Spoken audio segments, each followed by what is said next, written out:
신약성경 골로새서 3장 3절과 4절 두 절의 말씀 우리 함께 합독으로 봉독하겠습니다. 시작.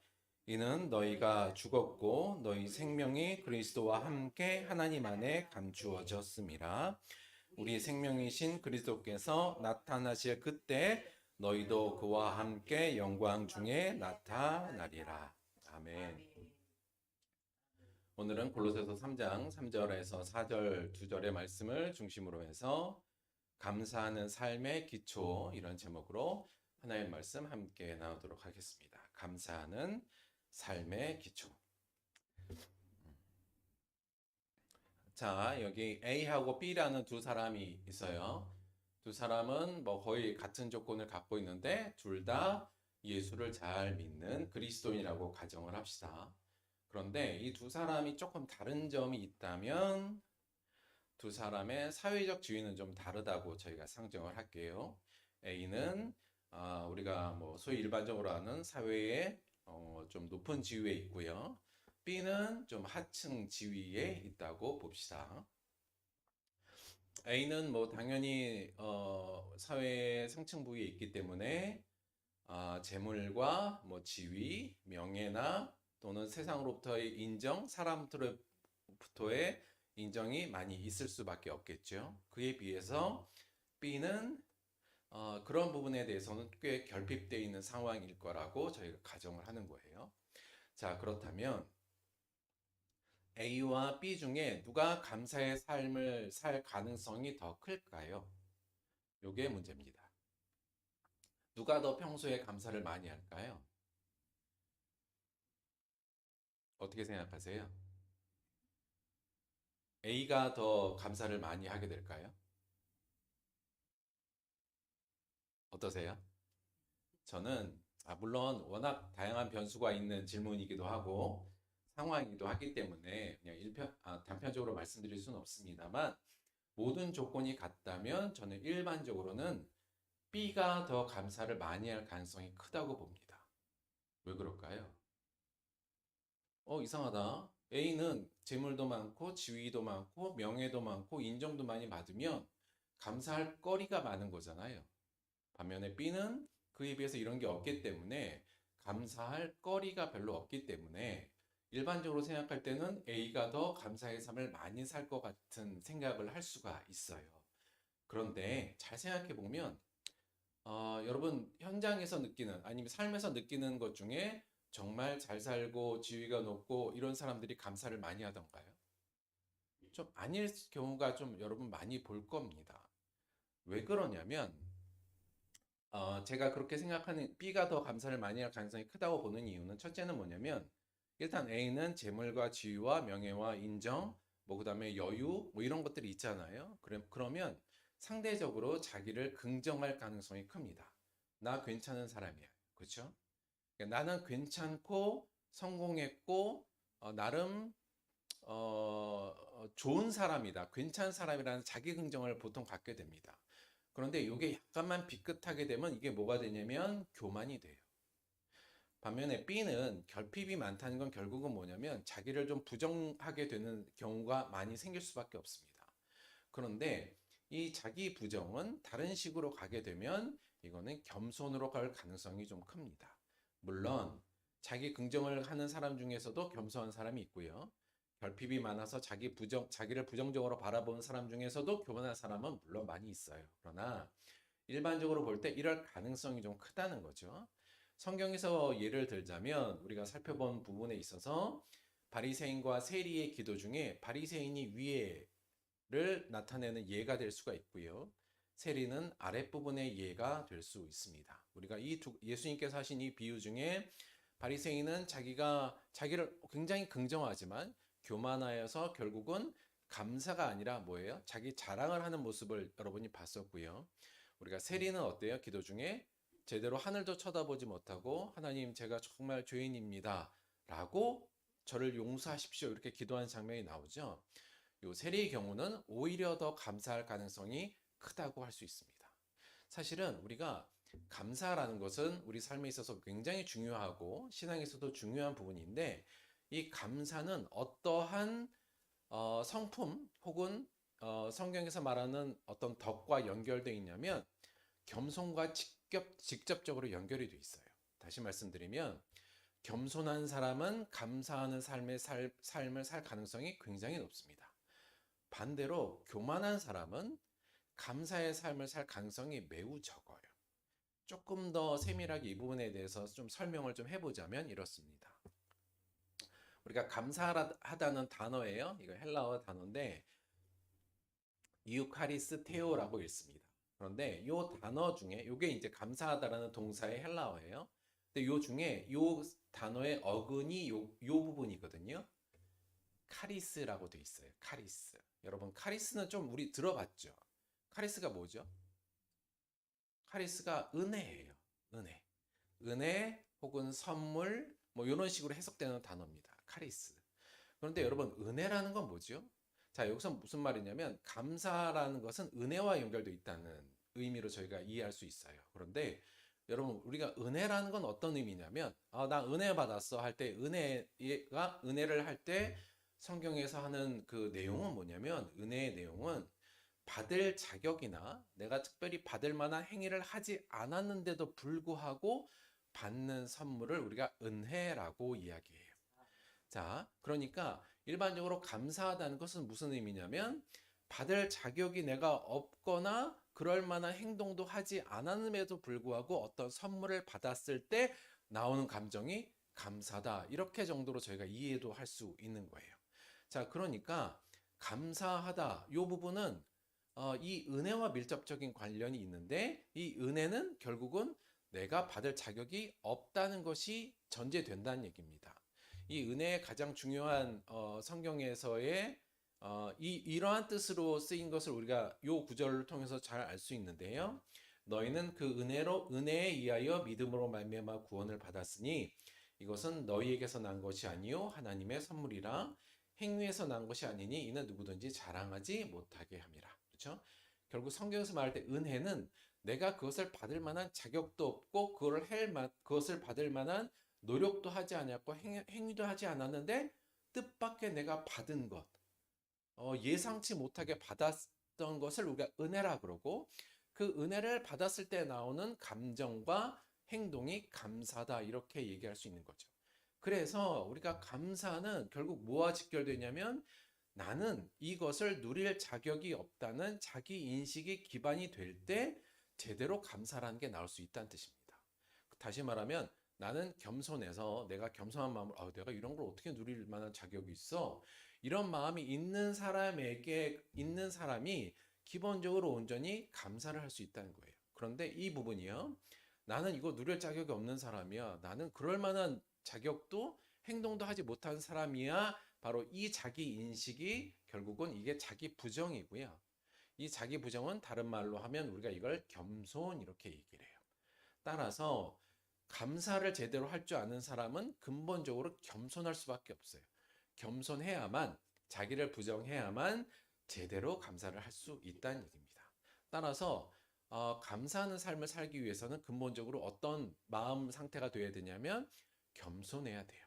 그래야 물론 이것이 아니라도 우리가 감사한 척은 할 수 있지만 진정한 감사는 내 안에 자기 부정의 감정, 자기 부정의 인식이 있어야만 한다는 겁니다. 요걸 조금 성경적 예에서 우리가 하나 살펴보자면 이 부분을 좀 생각해 볼 수가 있어요. 뭐냐면 누가복음 17장 11절에서 19절까지 나오는 부분인데 어떤 내용이냐면 제가 잠깐 설명을 드리면 예수님께서 어느 날 갈릴리하고 사마리아 경계 지역을 지나가시는데 10명의 문둥병자 환자가 예수님께 나옵니다. 그래서 예수님 저희 좀 고쳐주세요 이렇게 한 거예요. 그래서 예수님께서 10명의 문둥병 환자를 고치십니다. 그리고 나서 너희들이 깨끗한 것을 가서 제사장에게 보여라 이렇게 얘기를 해요. 그랬더니 9명은 후다닥 다 달려가서 나 깨끗함을 인정받으려고 제사장에게 다 달려갔는데 그 중에 딱 한 사람만이 예수님께 돌아와서 뭐라고요? 유카리스테오 감사함을 표현합니다. 자, 그러니까 그때 예수님께서 뭐라고 그러냐면 그 중에 한 사람이 자기가 나은 것을 보고 큰 소리로 하나님께 영광을 돌리며 돌아와 예수의 발 아래 엎드려 감사하니 근데 그는 어떤 사람이에요? 그는 사마리아 사람이라 이렇게 성경에서 표시되고 있어요. 그리고 예수님께서 뭐라고 하냐면 아니, 이방인밖에 나한테 와서 감사하다고 얘기한 사람은 없어? 이렇게 나중에 이제 얘기하십니다. 자, 그렇다면 이 9명은 어떤 사람들이에요? 예수님께 돌아와서 감사하다는 표현을 지금 하지 않은 사람은 9명은 유대인이에요. 그런데 그 중에 사마리아 사람만 예수님께 와서 지금 감사하다는 말을 표현하고 있는 거죠. 물론 이 본문의 메인 어떤 메시지는 아닙니다만 왜 사마리아인은 여기에 다가왔을까? 예수님께 와서 감사를 표현했을까? 한번 생각해 볼 필요가 있어요. 자, 첫째, 사마리아 사람은 유대인들에게는 부정한 사람들로 인식되던 사람입니다. 그래서 일반적으로 유대인은 사마리아인과는 상종하지 않습니다.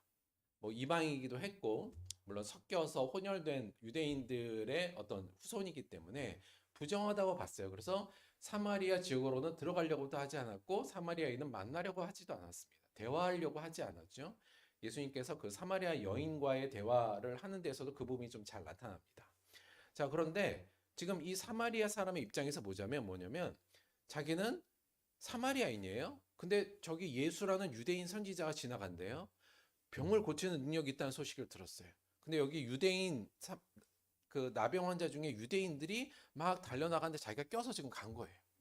혹시나 껴서 혹시 내가 어떻게 나을 수 있을까 이런 생각이 들었겠죠. 거기 갔는데 예수를 통해서 자기가 나음을 입습니다. 자, 예수님께서는 그 중에 이 사마리아인을 거부할 수도 있었어요. 야, 너는 사마리아니까 빠져. 이럴 수도 있는데 사마리아인을 포함해서 병을 고쳐줘요.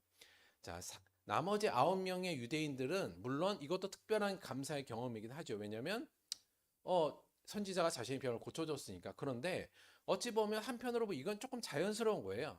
왜냐하면 유대인 선지자가 유대인 병자를 고치는 일은 사실은 뭐 역사적으로 간혹 있는 일이기도 하고 어찌 보면 자연스러운 일이기 때문에 그렇죠. 그런데 유대인 선지자가 사마리아인 병자를 고치는 일은 사실은 거의 없는 일입니다. 사마리아인도 기대하기 어려운 일이죠. 이 사마리아인은 자기는 사마리아인인데다가 결국 이 병도 뭐예요? 나병이잖아요. 당시에 그냥 아주 죄인 취급받았던 하나님께로부터 온 형벌이라고 봤던 더러운 나병 환자의 사마리아인인데 누가 고쳐줬어요? 유대인 선지자가 자기를 고쳐준 거예요. 있을 수 없는 일, 자기는 이 고침을 받을 수 없는 그럴 자격도 없는 사람인데 지금 이 사람은 고침을 받은 거죠. 그러니까 예수님께 나옵니다. 너무 감사한 거예요. 자기는 이걸 받을 자격이 없는데 이 고침을 받을 인종적 그리고 어떠한 배경도 없는데 예수님께서 자기를 고쳐줬잖아요. 물론 나머지 유대인들도 감사하긴 했을 겁니다. 그런데 어찌 보면 그들은 뭐 내가 고침 유대인이니까 이 정도 받을 수 있는 거지라고 생각할 수도 있어요. 그러나 이 사마리안이 예수 앞에 나와서 진정으로 감사를 표현한 것은 근본적으로 자기 안에 이 부정적인 자기 인식, 나는 결코 유대인에게 은혜 받을 사람이 아님에도 불구하고 받았기 때문에 그는 예수님께 나와서 이 감사를 제대로 표현할 수 있었다. 이렇게 볼 수 있습니다. 우리가 정말 감사하려면 어떤 마음이 있어야 되냐면 나는 이것을 받을 만한 자격이 없는 사람이야.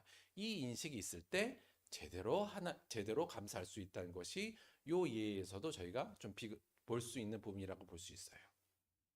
그래서 우리가 정말 오늘 추수감사절이잖아요. 정말 감사하는 삶을 살기 위해서는 근본적으로 우리 안에 뭐가 있어야 되냐면 겸손한 자기인식. 다른 식으로 말하면 자기 부정의 자기인식이 제대로 있을 때 제대로 감사의 삶을 살 수 있다는 겁니다. 사실 감사하는 삶은 매우 중요하죠. 이건 신앙적으로 볼 때 너무 중요한 부분이에요. 몇 가지만 짚어드리면 우리가 공부한 거에 의하면 감사하는 삶은 우리가 예수님에게 뿌리 내리는 방법이며 또 결과이기도 합니다.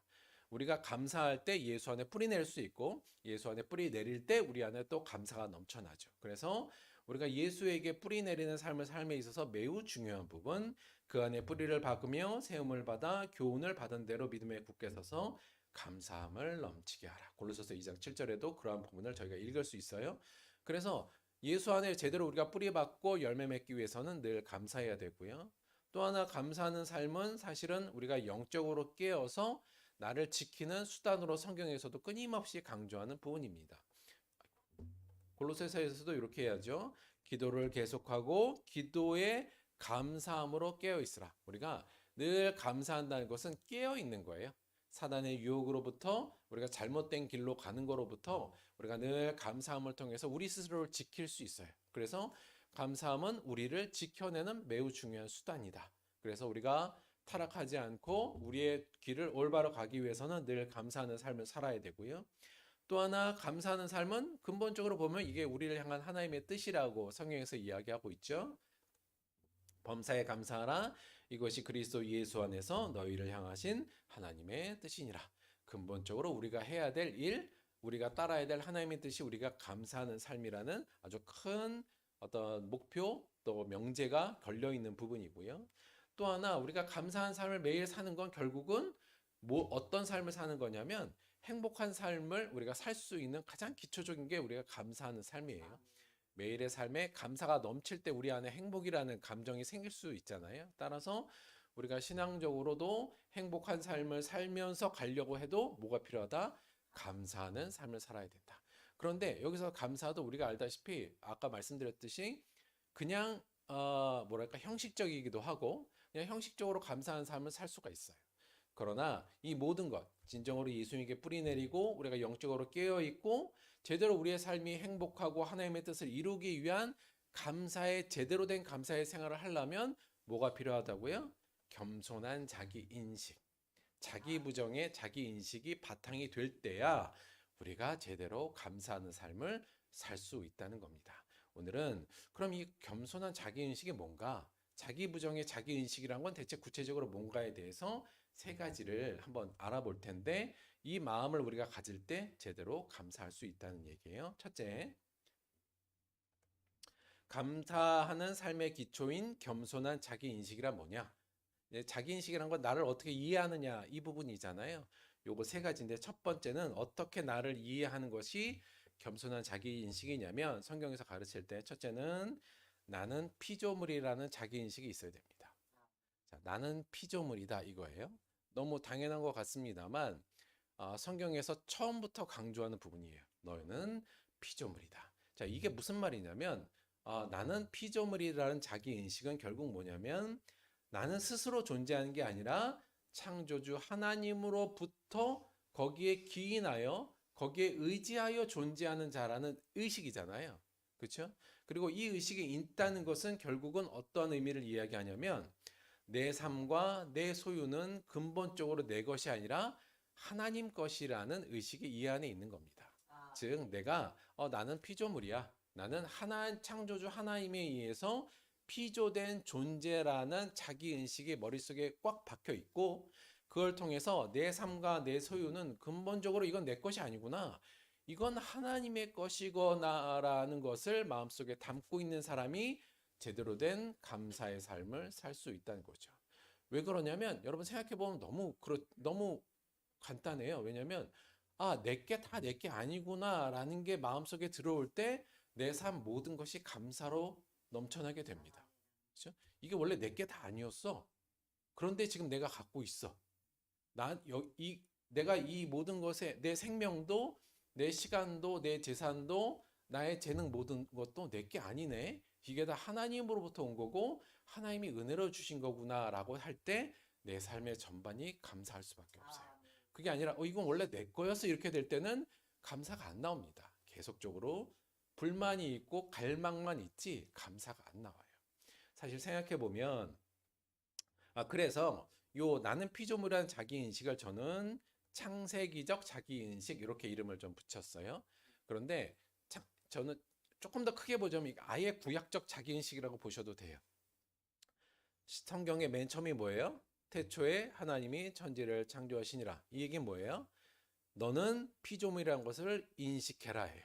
그리고 그것은 뭐예요? 결국 네 삶과 네가 가진 모든 소유는 근본적으로 네게 아니라 다 하나님 것이라는 것을 알아야 한다가 성경이 맨 처음에 선포하는 중요한 메시지거든요. 그러니까 이것을 우리가 갖는 순간, 이것을 제대로 받아들이는 순간 우리는 매일매일의 삶이 사실은 감사할 수가 있습니다. 반대로 이게 아니면 감사가 잘 안 나올 수밖에 없어요. 그래서 우리가 제대로 된 자기인식, 겸손한 자기인식의 첫 번째는 나는 피조물이라는 자기인식입니다. 사실 우리가 알다시피 추수감사절의 유래에 대해서 저희가 몇 번 얘기를 좀 드렸어요. 간단하게만 소개를 잠깐 다시 드리면 이게 1620년에 영국의 청교도들이 메이플라워를 타고 신앙의 자유를 찾아 영국에서 미국으로 건너와서 거기에 정착해서 첫 번째 수확을 해서 그 수확물을 가지고 그 당시에 도와주었던 인디안들과 함께 벌였던 축제를 시작으로 해서 지금 저희가 추수감사절 개신교에서 이 절기를 지키고 있는 거잖아요.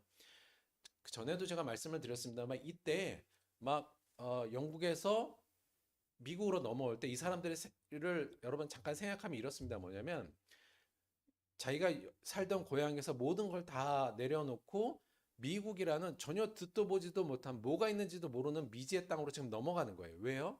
신앙의 자유를 위해서. 제대로 하나님을 믿어보기 위해서 넘어간 사람들입니다. 이미 자기의 재산을 다 팔아서 배 타고 가려고 재산도 다 팔았고 몇 안 되는 재산을 갖고 미국이란 당시의 땅에 들어온 거예요.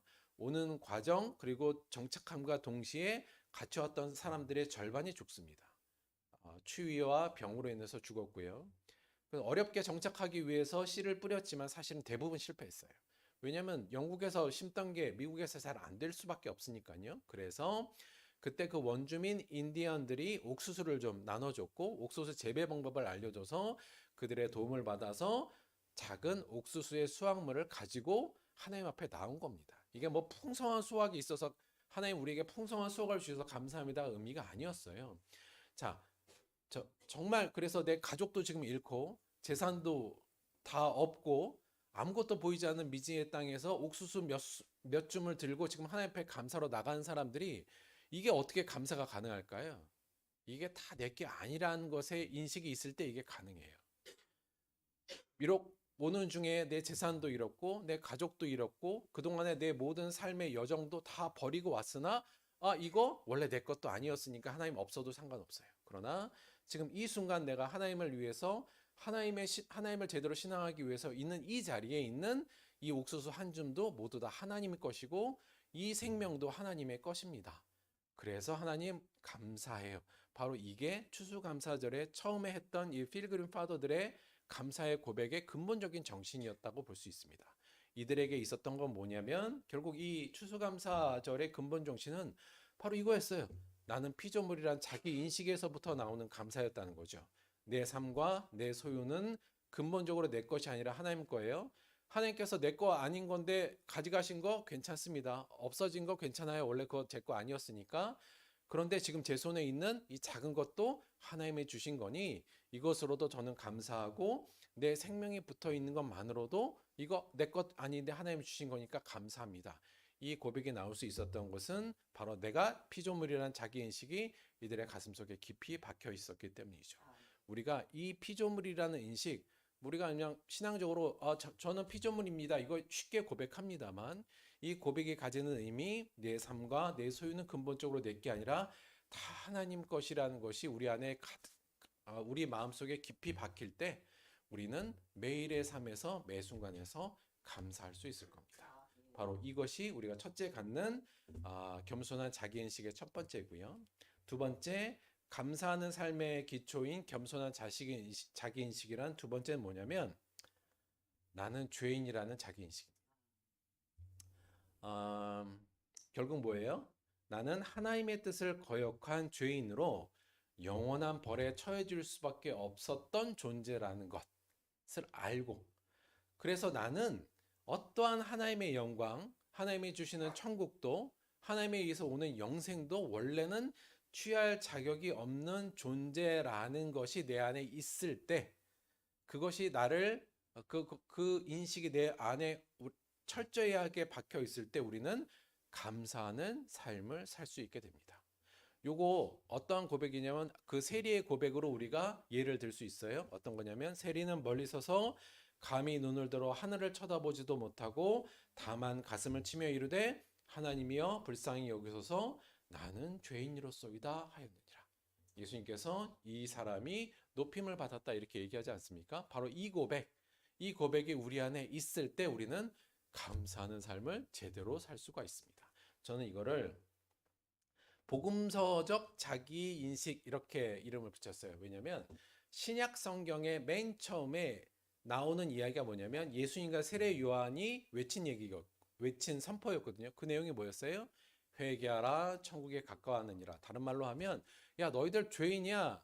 너희들이 죄인이라는 걸 인식해야 돼. 이 메시지부터 시작했거든요.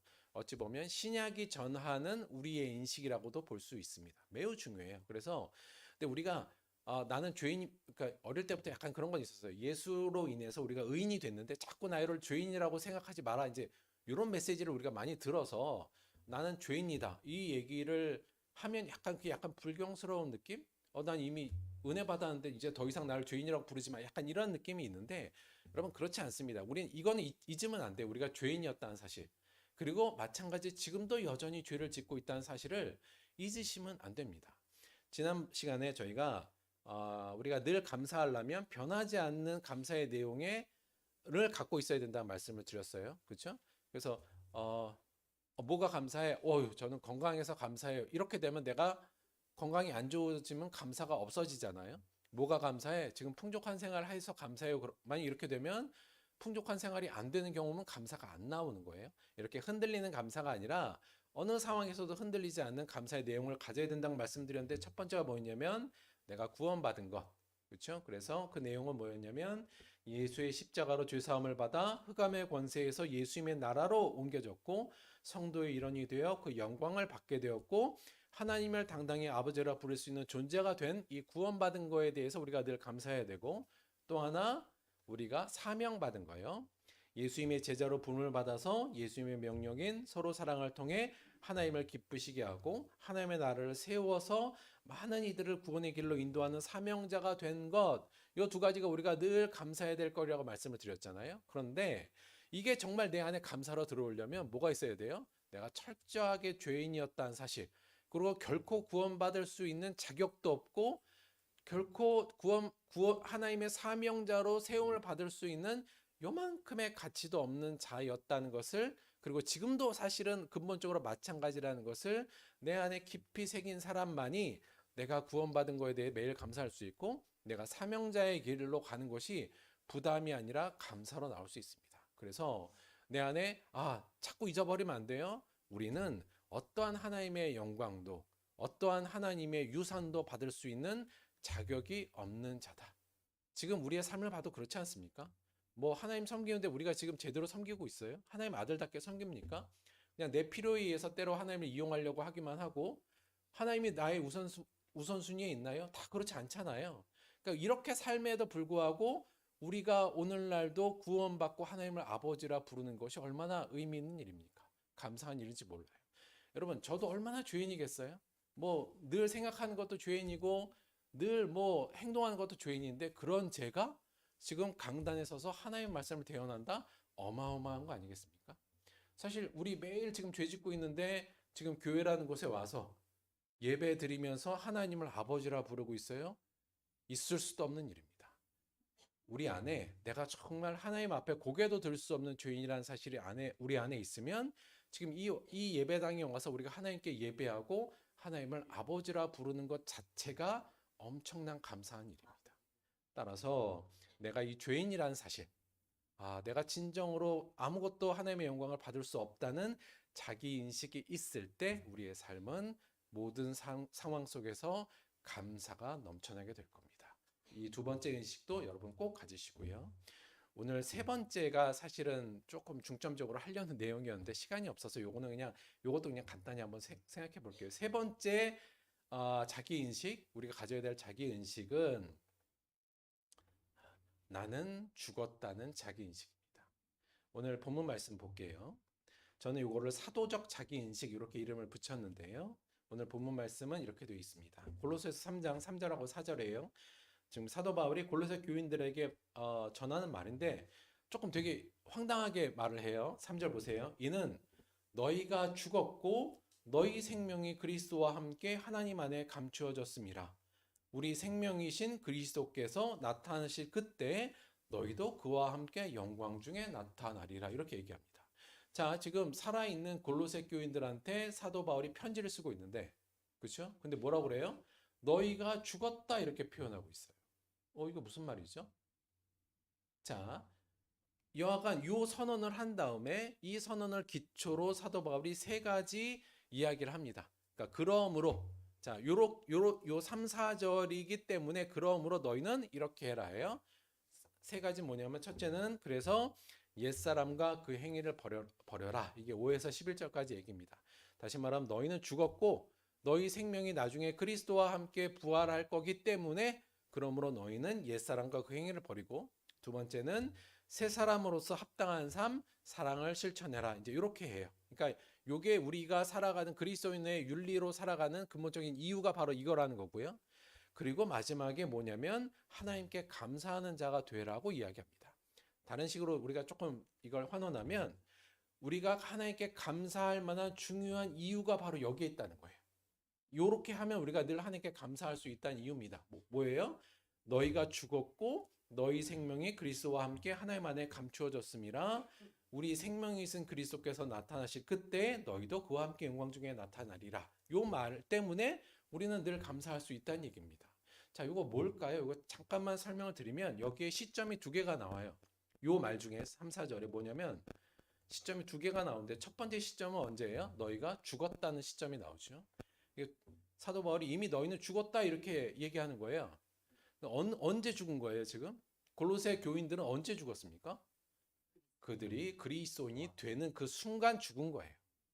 자, 우리가 흔히 알듯이 우리가 세례, 침례 때 물속에 한번 들어가잖아요. 죽는 걸 의미하지 않습니까? 내가 예수를 믿는다는 건 뭐냐면 원래 내 육체 사람은 예수를 믿는 순간 죽었다는 거예요. 그게 원래 우리의 신앙의 첫 번째 고백이거든요. 사도 바울은 이걸 그냥 아주 그대로 믿는 거죠. 그래서 우리는 진정한 그리스도인이 됐을 때 우리의 육체 사람은 이미 죽은 겁니다. 그리고는 그 생명이 지금 누구 안에 감추어져 있어요? 그리스도와 함께 하나님 안에 감추어져서 이 생명이 이제 죽긴 죽었으나 그 생명이 지금 보존되고 있어요. 누구 안에서? 하나님 안에서, 예수 안에서. 누구도 건드릴 수 없어요. 그래서 그 생명을. 그리고 그 보존한 그 생명이 언제 다시 나타나냐면 그리스도께서 나타나실 그때 너희도 그의 영광과 함께 나타나요. 이게 다시 말하면 부활이잖아요. 부활이에요. 부활은 언제 일어나요? 예수님께서 다시 오실 때. 그러니까 우리는 예전에 그리스도인이 될 때 너희와 우리는 다 죽었고 우리는 그 생명이 하나님 안에 보호 안에 있다가 예수님이 재림하실 때 우리는 다시 태어날 거야. 지금 이 얘기를 하고 있는 거잖아요. 자, 그러면 뭐가 남아요? 중간 기간이 남잖아요. 중간 기간. 지금 골로새 교인들과 사도 바울이 지금 살아있는 그 중간 기간이 남지 않습니까? 그 중간 기간은 지금 뭔 거예요? 현재는 뭔가요, 그럼? 다시 말하면.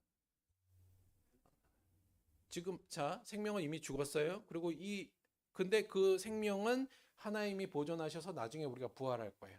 그러면 그 전까지의 이 중간 과정은 결국 뭐란 얘기예요? 이건 결국 덤으로 주어진 삶이라는 이야기를 하고 있는 겁니다. 그러니까 여러분 우리가 지금 살고 있잖아요. 그런데 원래 우리가 예수 믿었을 때 우린 죽은 거예요. 그리고 우리의 생명은 예수님이 재림할 때 우린 부활할 거예요. 그 중간에 우린 지금 살고 있잖아요. 그런데 이건 뭐예요? 죽은 자가 지금 우리는 살고 있어요. 이게 덤으로 그냥 사는 거라는 거예요. 그래서 사도 바울이 너희는 죽었어 이렇게 외치는 거고 사도 바울도 나는 죽었어를 늘 외쳤던 겁니다. 자, 그러니까 지금의 삶은 뭐예요? 덤으로 주어진 삶이에요. 이걸 조금 다른 식으로 설명하면 이해가 조금 더 올 텐데 무슨 얘기냐면 여러분 한 달 후에 내가 죽는다고 생각해 봅시다. 오늘이 감사할 것 같아요? 매우 감사할 겁니다. 한 달 후에 내가 죽는다는 게 확정되면 오늘 24시간은 나에게 매우 소중하고 감사한 시간이 될 겁니다. 그렇죠? 그런데 여러분, 자, 내일 내가 죽는다고 쳐봐요. 오늘은요? 훨씬 더 소중하고 귀하고 감사한 날이 되겠죠. 내일 죽는데 오늘 내가 뭐 불평할 게 있을까요? 아, 저 사람이 날 너무 괴롭혀서 나는 힘들어. 불평이 나올까요? 그런 거 없어요. 나를 불평하게 할 사람도 그냥 내 곁에 있다는 것만으로도 감사할 겁니다. 자, 그런데 내가 죽었어요. 그런데 안 죽고 오늘 하루가 더 생겼네? 안 감사해요, 이게? 감사한 거예요. 사도 바울은 지금 매일매일이 원래 내가 죽었고 없는 삶인데 나에게 하나님께서 주어진 덤으로 주어진 삶이에요. 다 감사한 거예요, 그렇게 되면. 그래서 때로는 나에게 고통이 다가오고 때로는 어려움이 있어도 내가 이 덤으로 주어진 삶, 나에게 그 시간을 통해서 오는 모든 것들이 그것이 어려움이건 고난이건 또 다른 기쁨이건 보람이건 간에 그냥 모두가 다 감사할 수 있는 거죠. 사도 바울이 여러분 범사에 감사하세요. 항상 감사해서 할 수 있는 이유가 뭐예요?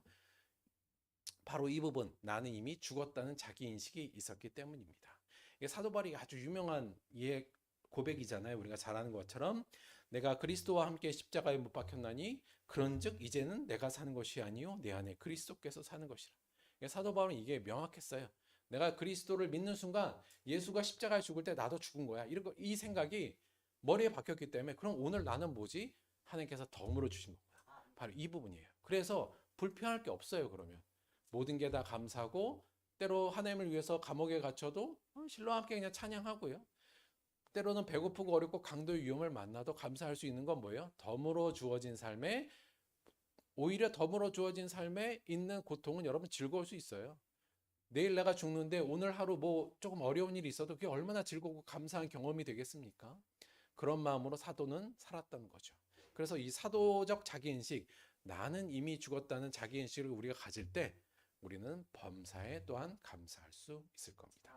원하기는 물론 어려워요. 어렵지만 이 사도 바울이 가졌던 이 자기인식, 나는 이미 죽은 사람이야. 그리고 내가 부활하기 전까지 남은 삶은 다 덤으로 주어진 삶이야.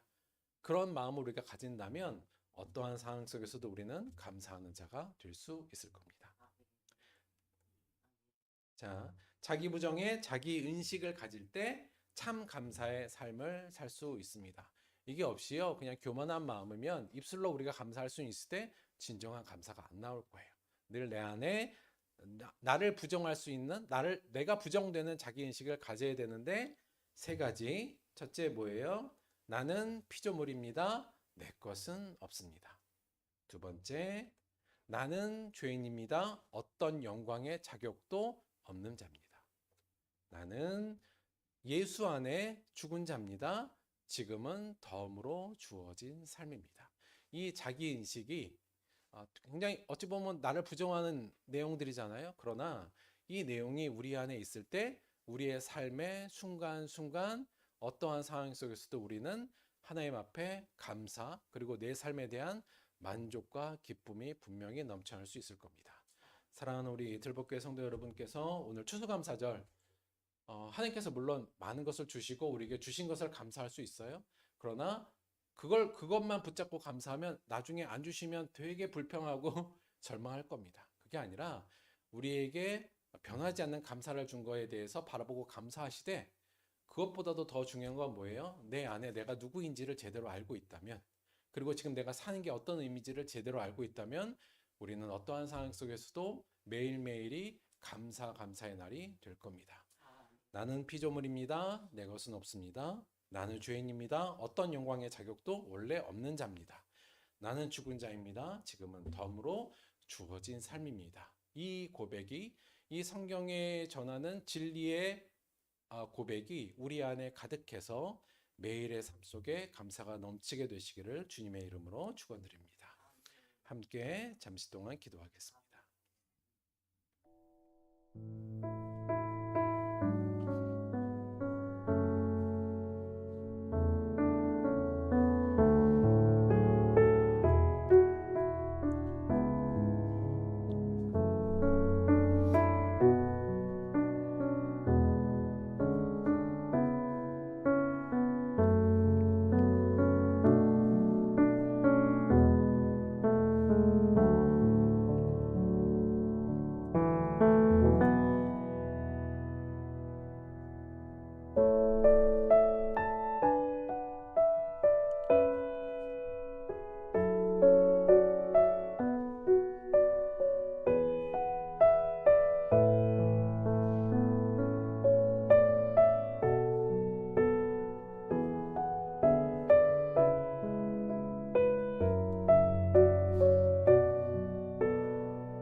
하나님 진심으로 감사드립니다. 저희가 입술로는 감사한다고 말하지만 여전히 내가 피조물이 아닌 마치 내 삶의 주인공처럼 살고 죄인이라고 고백하지만 나는 이제 어떠한 것에서도 인정을 받고 사랑받을 만한 자격이 있다고 스스로 생각하고 예수와 함께 십자가에 죽었다고 고백하지만 여전히 나는 살아서 내 삶을 살려고 했던 욕심 안에서 우리는 감사하지 못했던 것 아닌가 싶습니다. 주님, 우리 스스로를 제대로 볼 수 있도록 인도하여 주옵소서. 우리는 주께서 창조하신 피조물임을 잊지 않게 하여 주옵소서. 내 목숨, 내 육신, 내 삶, 내 생명, 내 모든 소유는 내 것이 아님을 인지하게 하여 주옵소서. 하나님, 우리가 자꾸 잊고 있습니다. 그러나 우리는 하나님의 긍휼을 받을 만한 어떠한 자격도 어떠한 가치도 없는 자임을 잊지 않는 우리가 될 수 있도록 인도하여 주옵소서. 그리하여 우리에게 주신 은혜가 진정으로 얼마나 큰지를 잊지 않는 자 되게 하여 주옵소서. 우리가 예수 안에 부활하여 나중에 하나님의 영광 속에서 다시 태어날 때까지 우리의 삶은 주께서 덤으로 주신 삶입니다. 이 덤으로 주신 삶의 안에서 불평하지 않고 그저 감사하는 우리들 될 수 있도록 도와주옵소서. 예수님의 이름으로 기도드렸습니다. 아멘. 사모님 요거 광고 좀 할 수 있을까요? 저희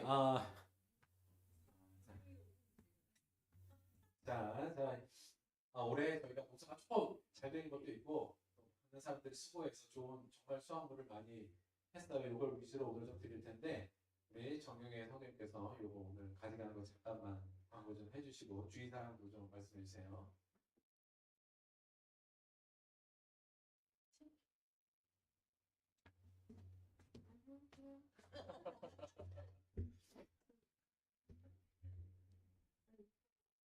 저희 수학을 했는데 남해에서 오시고 여러분들이 도와주셔서 이 수학이 가능했습니다.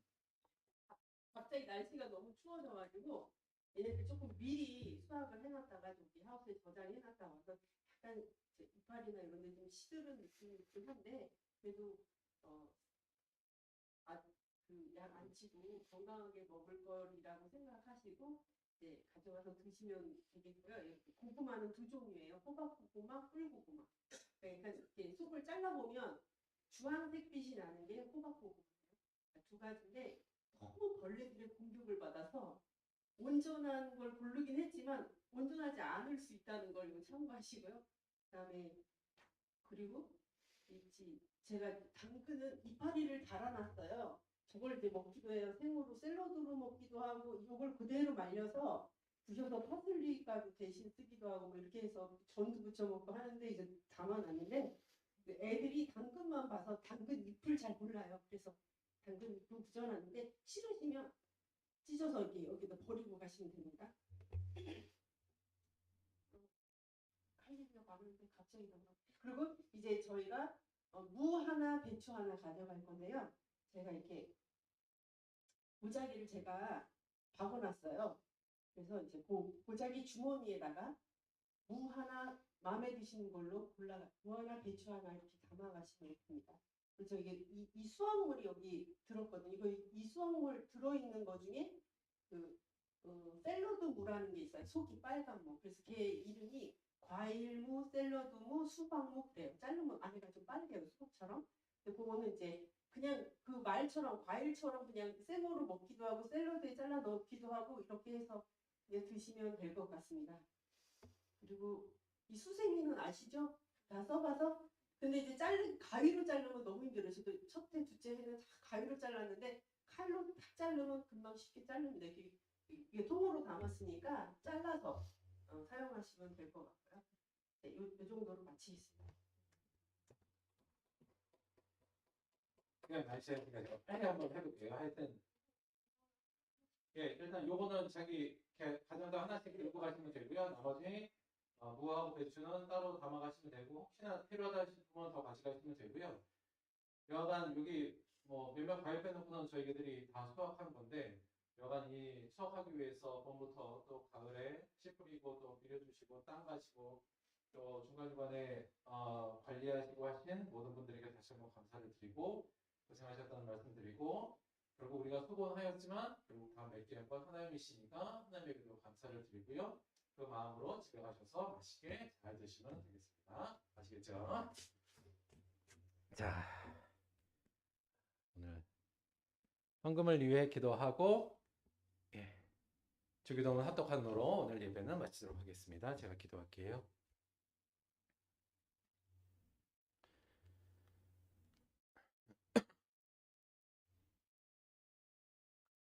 하나님, 우리 안에 물론 바램도 있겠습니다만 무엇보다도 우리에게 주어진 이 모든 것이 하나님의 은혜임을 감사하는 자가 되게 하여 주옵소서. 올 한 해도 저희들 안에 이 삶을 운영할 수 있는 모든 것을 마련하시고 운영하여 주시고 그 속에서 우리를 키워주시고 우리를 살게 하여 주시니 고맙고 감사합니다. 오늘 저희들이 수확한 이것으로 하나님께 감사해 나아갈 때 우리가 진정으로 누구인지 우리의 인식 안에 겸손한 인식이 뿌리 박혀서 영원히 하나님께 감사하며 순간순간 하나님을 찬양하는 우리들 될 수 있도록 은혜 내려 주옵소서. 우리에게 주신 이 모든 은혜 늘 감사하고 감사하여 또한 예물로 주 앞에 나왔습니다. 예물 드린 모든 손길마다 그 안에 이 진리의 자기인식, 자기부정의 자기인식이 자리 잡게 하여 주시고 그를 통해 우리 안에 감사의 찬송이 끊이지 않게 역사하여 주옵소서. 예수님의 이름으로 기도드렸습니다. 아멘. 함께 주기도문 합독하겠습니다.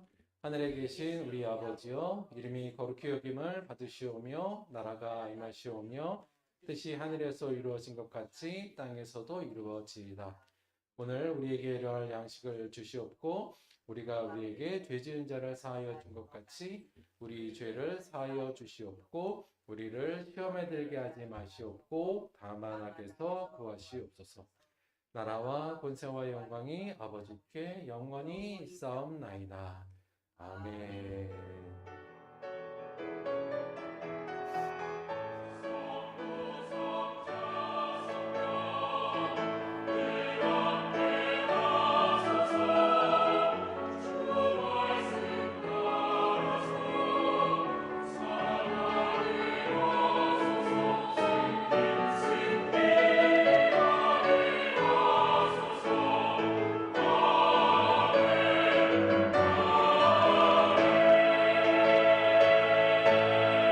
하나님께 감사의 박수 드리겠습니다. 수고하셨습니다. 저희 오늘 점심 비빔밥인데요. 요거 일단 먹기 전에 자기 건 다 챙겨가세요. 근데 요거 약간 나오시면 자기 것들 저희가 불출해 드릴게요. 약간 그 가족 인원에 따라 약간 있으니까 일단 한 가정 한 명씩 나오셔서 요거 일단 받아가고 일단 챙겨가도록 하겠습니다. 챙겨서 일단 집어넣고 밥 먹으러 갈게요.